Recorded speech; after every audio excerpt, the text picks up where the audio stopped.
Hello everyone, I'm Cordy. I'm a transformational coach and I help people feel seen, heard, valued, and supported for who they truly are.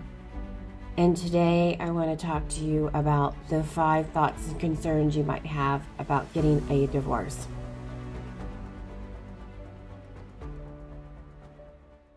So one of the things is, what will people think? How would people treat me? And what they say and don't say, because I pick up on their energy shifts. Although it's hard because we live in a society that has taught us that, believing other people when we really need to believe in ourselves. And judgment is something that we need to dismiss. We should not allow other people's energy to affect us. And I know that's hard, especially with a life-changing event such as divorce. But people who judge are only judging something within themselves, meaning like when I was going through the divorce and I told other people and the first initial reaction is shock. That's when, people realize there's something within themselves that they haven't done themselves that they wish they would have done as well. So people are mirrors to one another. When you're judging others, you're just judging yourself.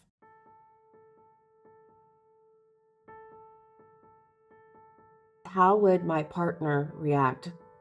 So when I told my ex that I wanted a divorce, I had no idea how he would react. My initial thing is he would get upset, but he didn't really have an initial reaction. I think he was probably processing everything I was talking to him about. And I was in another room that night, and I had heard him up. And I'm like, what is he doing? He was making a lot of noise, and I didn't want to go out there to see what he was doing. I couldn't fall asleep. I mean, that was enough emotions of having that conversation. But then to see how he was reacting after, I guess, the shock wore off, or how he was handling it. And when he left for work the next morning, I opened the room that I was in, and I saw that he had taken down all of our pictures of us, but left the picture frames up. And that was his way of dealing with what I was, his initial reaction. So you just don't know what people are thinking. Not that I ever felt threatened or anything, nor should you feel scared, but we just don't know what people's reactions will be to life-changing circumstances. Being together for 29 years and married almost 23, that's a very long time. And so you have to be prepared for what's next for people's reactions. And as much as this is hard to say, you can't take it personal, because you have to do what's best for you. And I feel, emotions are more hurtful than physical, because the emotions are always weighing on your mind. You're always playing scenarios. And when you're going through the process, just realize that you need to be prepared for whatever the reaction of someone else may be, either physical, emotional, or whatever they may come across. And also, if there's no reaction, how will you feel about that as well? And it might be a delayed reaction. Just be prepared with that.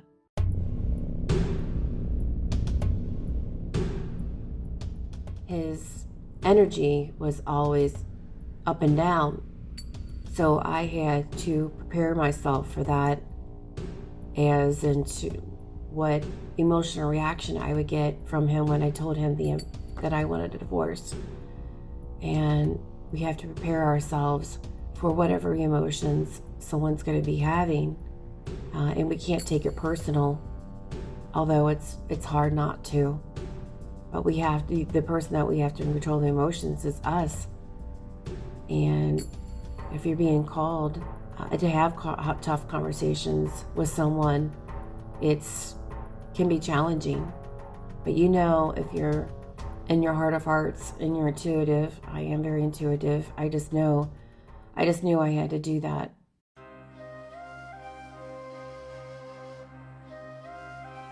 After I told my ex-husband that I wanted a divorce, I had no idea what I was going to do next. I just knew that I had to have the conversation, but I had no idea where I was going to live, and I just had to keep believing in myself.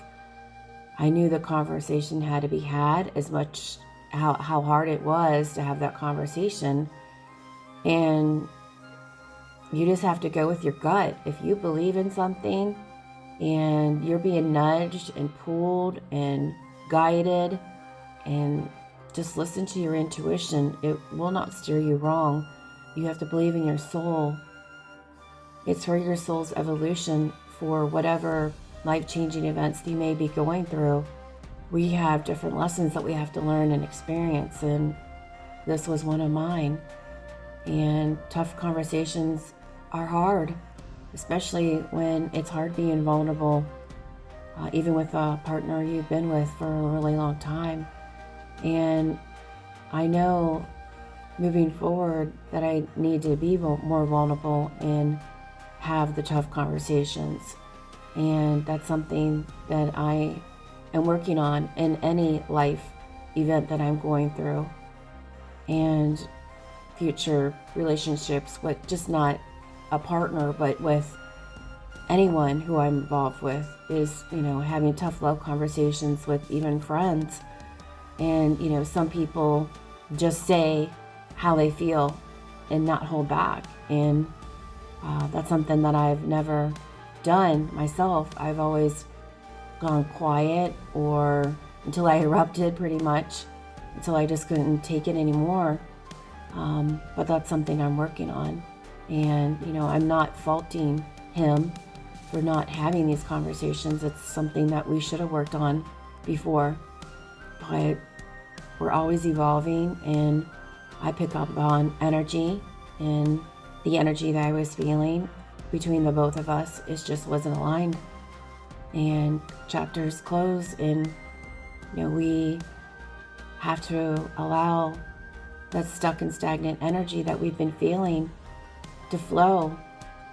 And it's okay. Life-changing events or whatever you're going through, just know that you'll be okay. That if you need to have a decision made, you have to have the conversation.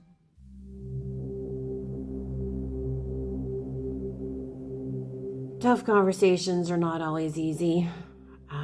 My ex and we did have a conversation at the end of November 2020. I remember sitting in a restaurant, and we were kind of kidding but not kidding about getting a divorce. And the conversation was awkward, but we were having the conversation. And sometimes conversations can be awkward, especially when you're trying to be vulnerable and when you're not used to having vulnerable conversations. Humor does come into play. It's the way, however you want to try to process and say what you need to say, but the conversations need to be had. So we did work on things afterwards, after having this conversation, and things got a little better. Then fast forward a couple years later, we have to trust our gut and intuition that we make the right decision. And energy doesn't lie. And when your energy shifts around someone you've been with for quite a long time, it's okay. Chapters closed for a reason, and you have to trust and believe in yourself.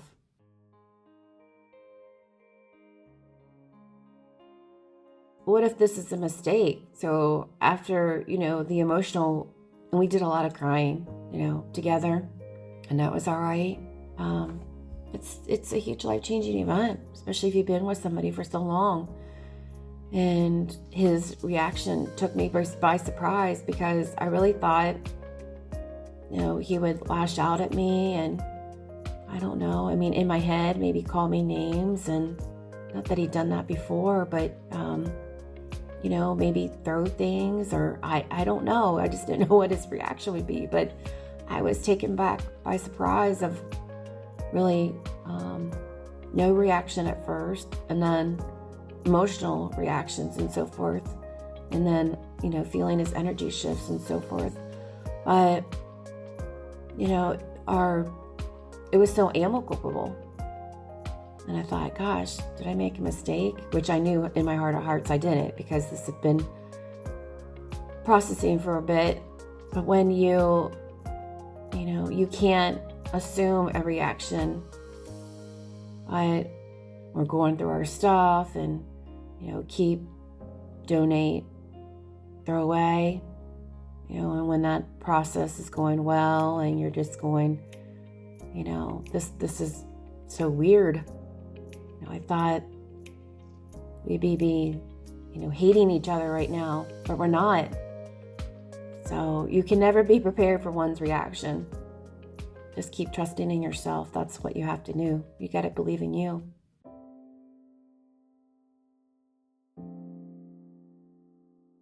One of the things that I was thinking about is, who am I going to spend the holidays with, in my life with, going forward? I've never lived on my own before, and I had no idea. And when you go through life-changing events, who's going to be there for you? I've learned a lot. Even family and friends. Learned a lot. And the only person that you really depend on is yourself.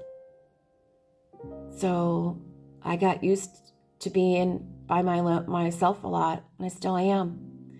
And that's okay, because I've done a lot of inner work and healing. And, although I have put myself out there on social media, build relationships with people throughout the entire world, I'm very blessed and grateful. And I put myself out in the community, and I do have soul connections in the physical and in the social media world. But people stay in marriages because they have children, or because they don't want to be alone. And that did cross my mind that, do I want to be by myself for the holidays? And it became, come Christmas, I did spend a little bit of time with my family, but I also spent it in solitude, because we're learning different ways about things and what helps people.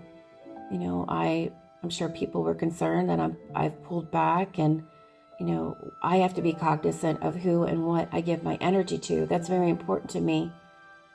And when you go through your healing journey and you work really hard on yourself, like I have and continue to do, you have to do what's best for you, because the energy shifts are super effective.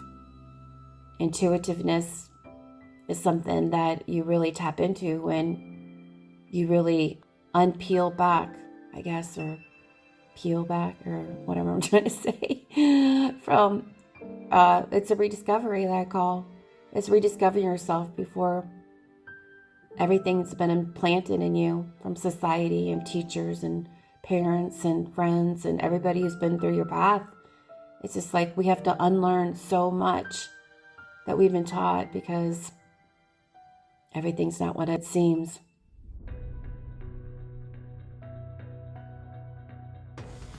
You can't ignore the red flags, especially when you've been in a relationship for so long. People will come and go in your life, no matter what the relationship may be.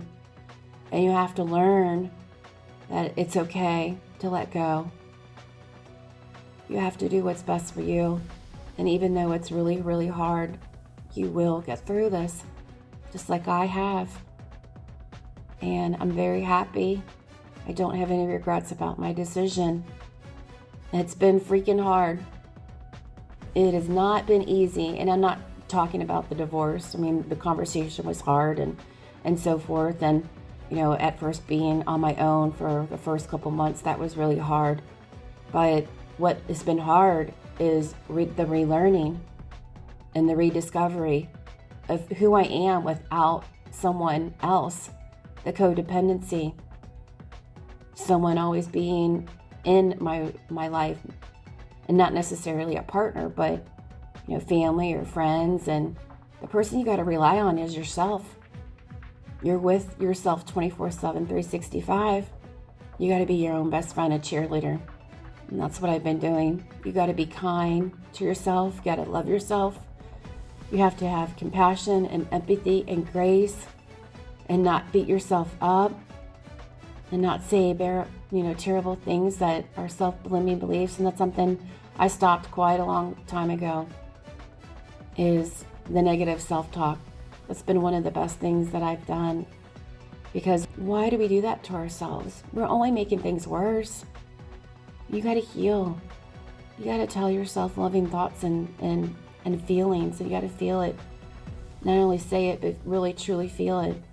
And that's what I've been working on. So it's a journey, it's a process, but you're worth it.